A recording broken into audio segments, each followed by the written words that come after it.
What is up, everybody? I decided to go live. I'm sitting here and I'm looking and I'm trying to figure out what story should we be talking about. And I'm like, you know what? There is just some untold stories. There are some things that nobody's really reporting about. And I want to know from you. I want to know, and I'll even start with some of mine as well. Like, what are some of the stories that nobody's seemingly talking about with the Detroit Lions this offseason that you absolutely want to see? Like, what are those? What are those ones that you want to talk about? And that seemingly nobody else is. So I'm going to go ahead and I'm going to give mine first. I have a few, but I'm going to make, maybe we could call this the bold predictions live segment as well. But my first one is about Jameson Williams, and I got a couple more players that I want to talk about and a couple of unique things that we're seeing go through. But my first one is Jameson Williams is going to put up 1,000 yards receiving this year. So that means the Detroit Lions are going to have two 1,000-yard receivers. And I'm going to be honest with you, I went and I did some history. All right. And I thought to myself, all right, Jameson Williams was selected number 12 overall. So what are some other players who have been selected that high up? From that same draft, we had three players drafted ahead of JMO. They were Drake London, Garrett Wilson, and Chris Olave. Then the Lions traded up to draft JMO with the 12th pick. If we look at the stats, those guys are 1,000 yards receivers when healthy. And I think that Jameson Williams may be the most physically gifted out of all of them. Before that, last year, the three guys, not last year, but the year before Jameson Williams was drafted, you had three guys, Jamar Chase, Jalen Waddle, Devontae Smith. These are the guys that were drafted in the top 10. And you start wondering yourself, what can he do? All right. 2020, there were no top 10 picks. 2019, no top 10 receivers. 2018, no top 10 receivers. The three top 10 picks in 2017 were Corey Davis, Mike Williams, and John Ross. Now, it is not guaranteed for a top 10 pick to be 1,000-yard receiver, but everything we're seeing, did you see the play in practice, what he did? Like, what are we talking about? The way he just put the corner in the spin cycle, completely lost ways. If he is not only going to be a deep threat, but going to be a route runner like this, that is a story that we need to talk about. All right. So Jameson Williams is one of them for me. That's one for me for sure. All right, Daniel, thank you, man. Hello to you in Jackson, Michigan, from the West Side. Yeah, we do this from the West Side, believe it or not. We're in the Grand Haven Spring Lake area. I don't know if anybody else is over there, but here's what we're asking. Now that there's a few of you here, load up the comments. What is one of the stories that you want to talk about with the Lions? Maybe nobody else is talking about it, but it's something that you're noticing. Like, what is the big news that we have coming out of Lions camp to you? All right, let's keep it in the wide receiver room. And I think this is something that people are talking about, but what we don't necessarily realize is I don't think that our wide receiver X, the X receiver, in other words, the outside opposite of JMO, is on this team yet. I think Antoine Green was able to do it. I think they were going to roll with him, but with him going on IR, and then Donovan Peoples-Jones and Doris Fountain just fading and fading and fading. All right, Donovan Peoples-Jones didn't fade. He just didn't do it right so far. Like, and that is so disappointing to me because it's like you have all the intangibles. You have the size, you have the speed. All right. So I'm just wondering, like, who is it going to be that we are going to see go on there? All right. What could it be? Could it be Isaiah Hodgins from the Giants? Could we be trading for a player because we have money right now? Could we be trading for a player? We're not in the Ayuk. Nope. We're not in the Ayuk. We're not in the T. Higgins train, but there are other players out there. Jahan Dotson just got traded from the Commanders today. I don't know if anybody saw that. That's not like what we're looking at here. Trust me.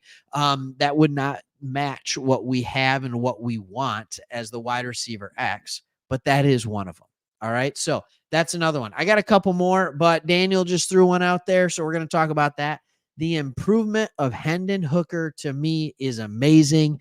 Thank you, Daniel. I agree with you. All we heard in training camp was that Hendon Hooker wasn't ready and that he didn't look like he was game ready. And then he gets in the games, and Nate Sudfeld is the only one who doesn't look game ready. And that's why it's interesting, because Dan Campbell is still suggesting that the Lions are going to keep 3 quarterbacks on the team. Now, are they keeping 3 quarterbacks on the team because they think Nate Sudfeld is so valuable with a clipboard in his hand? And that's actually not a joke. Like, I know that could be, oh, funny, haha.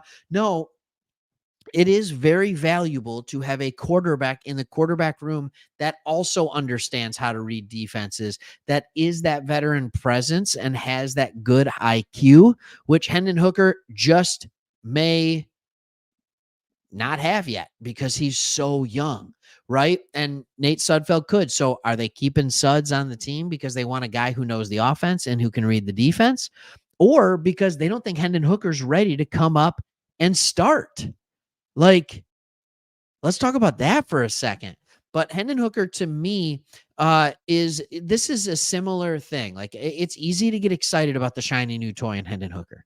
And I think he's going to be good. I do. But you know what else? I watch DTR, Dorian Thompson-Robinson, of the Cleveland Browns. Last year in the preseason, he looked really good. Like, he was a late round pick out of UCLA. And you're like, is this guy actually pretty good? Because he was making plays with his feet. He was making the simple throws look fairly simple. And then when it came time for him to play when the big lights on the big stage of the regular season last year, he wasn't it. He wasn't the guy, and he wasn't ready. Is Hendon Hooker where DTR was last preseason? That's kind of what my question is here. All right. Andrew Jones, Levi Onwuzurike is healthy and he's looking good. And Andrew, I'm going to add to that, is over 300 pounds, right? Like, again, for the first time since back when he was at Washington, and he's saying, hey, he's blessed that he's feeling good. He's just excited to be out there. And we feel and we are hearing that he is doing stuff. He is doing stuff that he has, like, that's what he was supposed to do coming out of Washington. Like, he was blowing stuff up and he is just making plays. I mean, you heard Zeitler, our new starting right guard, say we have 2 $20 million tackles on this team, and I'm not talking about Aleem McNeil. All right. Well, DJ Reader's a $20 million tackle. So he must be talking about Levi Onwuzurike as the other one. All right. That is remarkable to me. So, yeah, Levi Onwuzurike is blowing stuff up in practice. He's looking good. He's looking healthy. And what more could we ask for? All right. Okay, let's go back to the Hendon Hooker thing. All right. This guy is not a huge fan of Hooker. He doesn't know why everybody's so impressed with preseason games. I'm assuming you're talking about Hooker in that one because you also said this. He's still making a lot of mistakes. Look, yeah, it's fun to watch what the potential ceiling is in the preseason, but we do have to remember these are against very bland defenses. And they are also, Hooker has been playing in the second half, or at least second half, really. Like, that's not great talent that he's going up against. It's just not.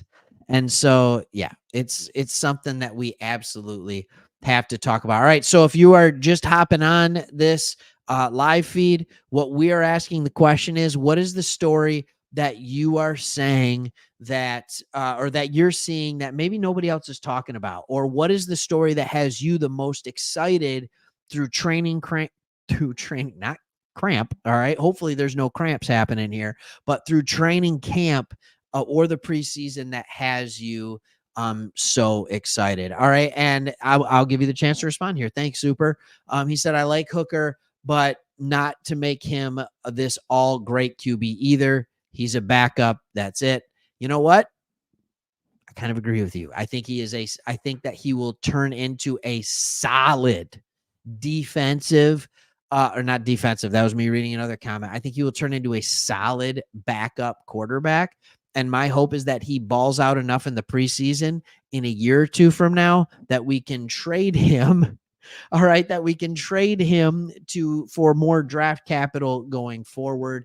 I think that would be good. Either that or that he can just stay and be our backup quarterback for the next 5-10 years as Goff is planned. I think that would be really, really good. All right, couple things. All right. Kurt, you said our defense is insane this year. So you are feeling that you're excited about the defense, all the additions that have happened there, to the cornerback room, whether it was drafting Rakestraw or Arnold, whether it was bringing in a couple of extra defensive linemen, Wingo in the draft, Davenport through free agency. There was moves that were absolutely made. All right. Yeah, I think the defense is better. Oh, and not to forget Carlton Davis, right? Like I almost forgot about him. We spent a 3rd round pick to trade for him. So we're there. And I'll start there is cornerback depth. If you watch the game against the Kansas City Chiefs, I don't know what your main takeaway was, but my main takeaway is we are going up against the Chiefs starting unit. 2 drives, 6 points. Stopped them in the in the red zone. I was amazed at what Khalil Dorsey and Kindle Vildor did on the outside. I was absolutely shocked that we have what are honestly probably our top 3 corners. Terrion Arnold, Carlton Davis, and Ennis Rakestraw. Ennis Rakestraw are all 3 are out. They're not playing. We're not playing starters. And Emmanuel Mosley, right? Torres Peck. So you could even make the argument that our 4 best corners were down. So we go out there with Amik Robertson, Khalil Dorsey, and Kindle Vildor, and they not only hold their own, well, they did. They held their own against what is arguably one of the best offenses in the league and the best quarterback. Like, that's impressive. Again, I know it's just preseason, but it should be easy for an opposing team named the Kansas City Chiefs, Super Bowl champs, to be able to go and drive down the field against a bunch of backups in the preseason. It should be easy for them. We didn't make it easy for them. There is a ton of depth there. There's depth all over the place. The question for me remains to be seen. What does the starting caliber look like? All right. That's the question that I have. And Kurt, very good point. We will win those games last year that we lost last year because of Sutton. Totally screwed us. Right? Maybe. All right. Maybe. All right. Let's talk about not the defensive backfield, but another story for me. Look, I started this video talking about how I think JMO, my bold prediction for JMO is that he's going to go over 1,000 yards this year. I don't know how bold it is. 1,000 yards is not that easy. It's not that easy. Like 20 guys do it in the NFL each year. So there's not even one guy per team that goes for 1,000 yards. All right. If you look at this, I believe maybe it's 25, maybe it's a little bit more. I was looking at this. All right. These are the guys who went over 1,000 yards. All right. And it ends with Calvin Ridley. There might be one on the next page. All right. Let's find out. All right. There are 3 on the next page. It is not easy to go over 1,000 yards. Guys who had really good seasons: Rashee Rice, Jordan Addison, Drake London, Tyler Lockett, Deebo Samuel. All right. Even our own Sam Laporta, Zay Flowers. None of these guys, Christian Kirk, hit 1,000 yards. So I think that's kind of a bold prediction. But on the defensive side of the ball, my breakout candidate on the defensive side of the ball is Jack Campbell. Who's with me? Who's my Jack Campbell people out there? Because I think that he is going to get 100% of the Mike linebacker snaps. I think he is going to play well. His ability to drop in coverage has improved tremendously. And that's everything we're seeing and hearing out of camp. And no, we didn't get to see it in the preseason. But the fact that Jack Campbell hasn't played in the preseason is just another example that the coaches know he's ready, right? Because we're not playing starters. The coaches know he's ready. We had Terrion Arnold out there for a little bit in preseason. We've had Rakestraw out there because we don't know. We don't know. Like, are they going to be our starting corners or not? They have to prove themselves a little bit. Jack Campbell is solidified a starting linebacker alongside of the other two. And that is what I'm so excited about. Because remember, this guy coming out, he had the RAS. I love talking about relative athletic score here. I do. It's just something that I just really enjoy it. I know that sounds silly, but it shows based on all their 40, their vertical, their cone, their shuttle, their broad jump, their height, their weight, their arm length. Everything is taken into account. Who is the most athletic linebacker to ever play the game? And he tested as I believe it was the third or the fifth most athletic linebacker to ever test at the combine. And his numbers were shockingly similar to Brian Urlacher, which is a name we all know. And if he can become even a little bit of a resemblance of that, he is going to be one of the best linebackers in the NFL for the next 10 years. That's what he will become. And so I am so excited about that for sure. For sure. All right. So what else we got? Now, you know what? Just Hooker arguments is what we have going on here. And if that's taken out of context, that sounds really bad. Hendon Hooker. All right. Hendon Hooker arguments is what everybody's doing. Is he a backup quarterback? No, he's a starting quarterback, but he was hurt. Like, that's just what it is. All right. So, and I do agree that I think if he was not injured, his name would have been in the mix to at least be a first round quarterback selected. Like, we know that. Now, just because you're a quarterback who is selected in the first round doesn't mean that you're guaranteed success. Hello, Zach Wilson. And for every Peyton Manning, right, there are 10 to 20 Zach Wilsons. That's just the way it goes in the quarterback world. Question is, are they in the right spot? Are they with the right offense that fits their skill set? Is it the right mesh with the coaches? Jared Goff is obviously the example for that. Like, he came into the NFL and was on fire, right? Not as a rookie, but then second, third year, fourth year was played really, really well, made a couple of Pro Bowls, and then it wore on him and McVay. It just didn't work for them anymore. So he had a couple of down years, was traded, and then resurgence under Ben Johnson. Like, people think so often that it's just a quarterback's good or a quarterback's bad. And it seems like quarterback's the only position that fans are just like, it doesn't matter. If you're good, you're good. If you're bad, you're bad. Whereas other positions, like, they almost feel like, yeah, well, it could be scheme. It could be coaching. Well, quarterbacks aren't immune to bad coaches. Like, if you're in a bad system with a bad coach surrounded by lack of talent, you're probably not going to do that good. All right. You're not going to do that good. All right. So, all right. All right. So another story here. Kids Mitty said, I'm a fan of keeping Reynolds to back up Monty and Vaki to backing Gibbs. All right. So I agree. I get what he's saying here. It was a little confusing when you read it, but basically what you're saying is Craig Reynolds is the Montgomery replacement, right? The David Montgomery replacement. He is that kind of, hey, I'm going to run it. I'm going to run it between the tackles. I'm going to get the necessary yards, kind of a little bulldog in there. Whereas Sione Vaki can be a great backup to Gibbs. He can be kind of that change of pace back. He can be, even more importantly, I think, that third down pass catching back. I completely agree with that. I love that idea. I think that's another story we can talk about. I've talked about it on videos here. Like, my thing that is really exciting about Sione Vaki is a dude that's only played 60 snaps in college, like at the running back position, or 60 carries or something like that. I think he has looked so much further along, even running between the tackles. I didn't think his vision was that bad. Watch the all 22 of the last couple preseason games. That's the high end zone shot, the all 22. I didn't think he was that bad. Chris actually did a video talking about some of his stuff with film. Check it out. But it was just a couple days ago.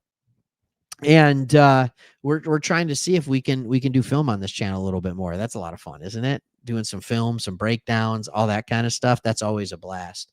And so that's fun. But I think Vaki's been better. I don't think the coaching staff necessarily thinks he's there, but this dude is a football player. All right. If anybody's going to figure it out quick, it's him. His mindset, his mentality really reminds me a lot of St. Brown. And that is always a really, really good thing. All right. All right. Kurt, thank you so much, man. Thank you so much for watching. Love that you're watching. I'm glad you love the show. And we kind of go from there. Okay. Anybody else got anything that you want to talk about when we're sitting here?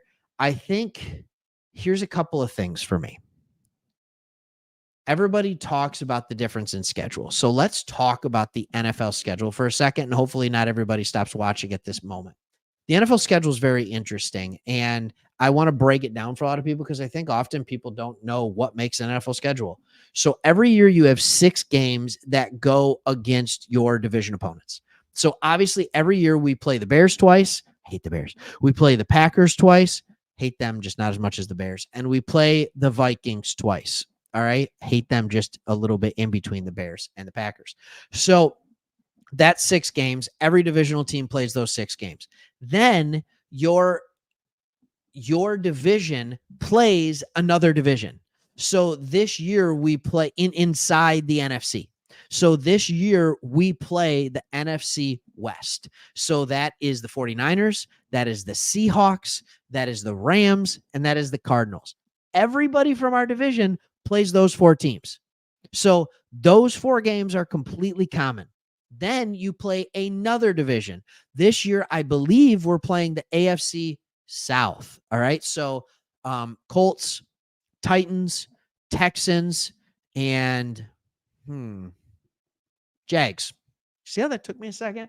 All right. So that is 4 games against an AFC opponent. Everybody in our division plays that. 4 games against an NFC division. Everybody plays that.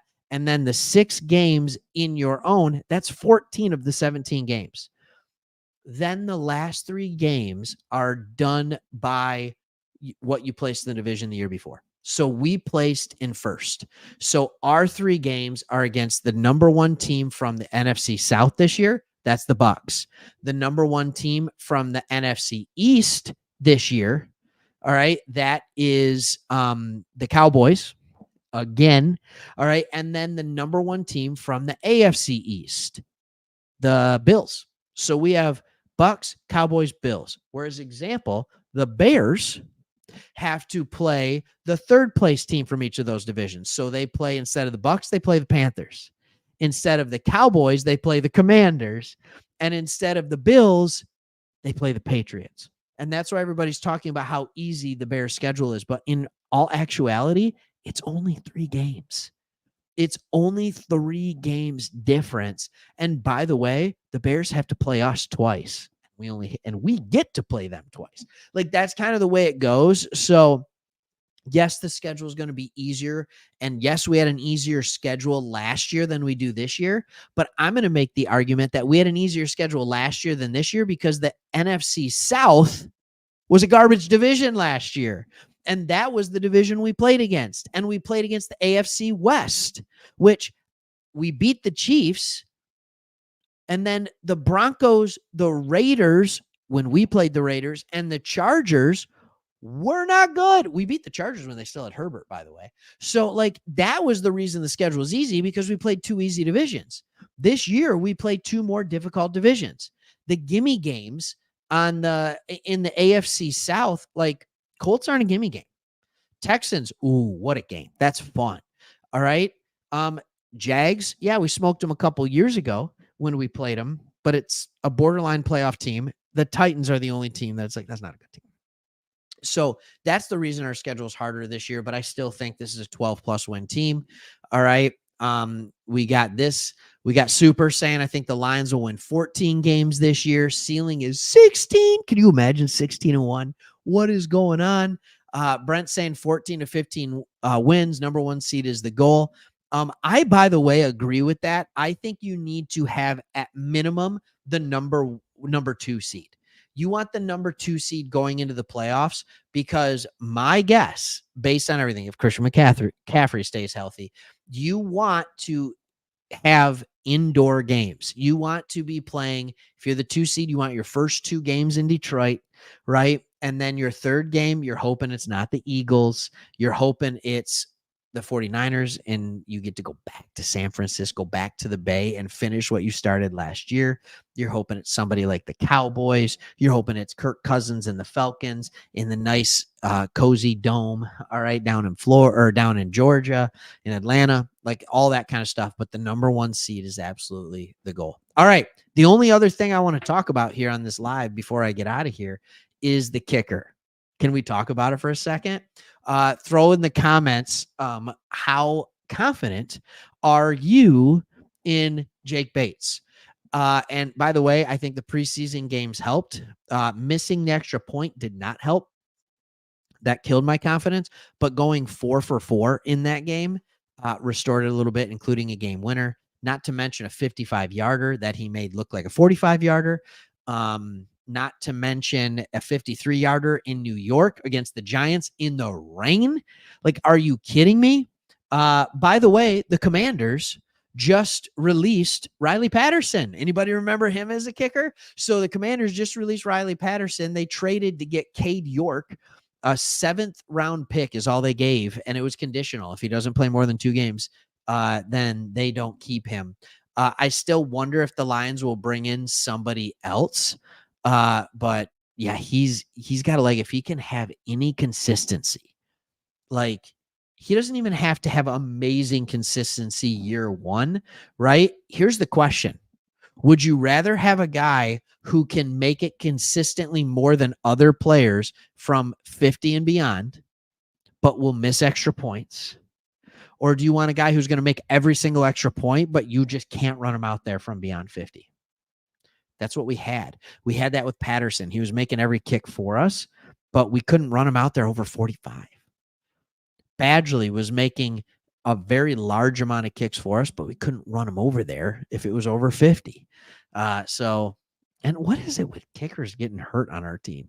Like, why are so many kickers getting hurt? It seems like every year the leader in the clubhouse to win the kicking job hurts a groin or tears a hamstring or something like that. It's like, I understand it's a violent motion when you're kicking the ball, but come on. All right. So that's what I got. I just wanted to hop on here live and just kind of talk about the stories that nobody else is talking about. In here, we talked about the secondary depth. We talked about the kicker. We talked about Jack Campbell and how I think he's going to have an absolute breakout year. We talked about how the Lions wide receiver X might not be on the team yet, and that they might be looking to go somewhere else with it. I also think Antoine Green could have won that job if it wasn't for that injury, and I still don't know what that was.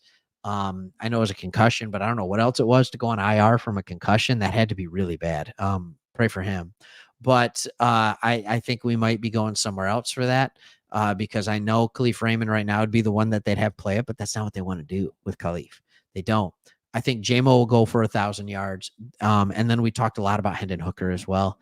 And just, is he a number 2? Will he be good enough to be back up this year? And is he going to be actually good enough to be a starter in the future? So, all right, that's all the good stuff that I have for you. And so thankful that you were here. We got about 30 minutes in here. Thank you all for being part of the community here at Sports Talk Detroit. I mean, we're over 3 years doing this now. This is so much fun. And it's so much fun having the community, getting on here live. We've been trying to go live more in the last few weeks, trying to put up more shorts, trying to put up more community stuff because we want this to be more of a community thing. And we're trying to build that, even though we have full-time jobs, and so this is what we do for fun on the side. Thankful for our gracious wives who let us do it. And yeah, shout out to you, Sammy. You are awesome. So, and I love you. So anyways, yep, that's what we got. Thank you all for watching. Hit that subscribe button if you're watching right now, if you haven't already. And hey, we are only a little over 2 weeks away from taking on Matt Stafford and the Rams at Ford Field, right? I almost said at the Silver Dome.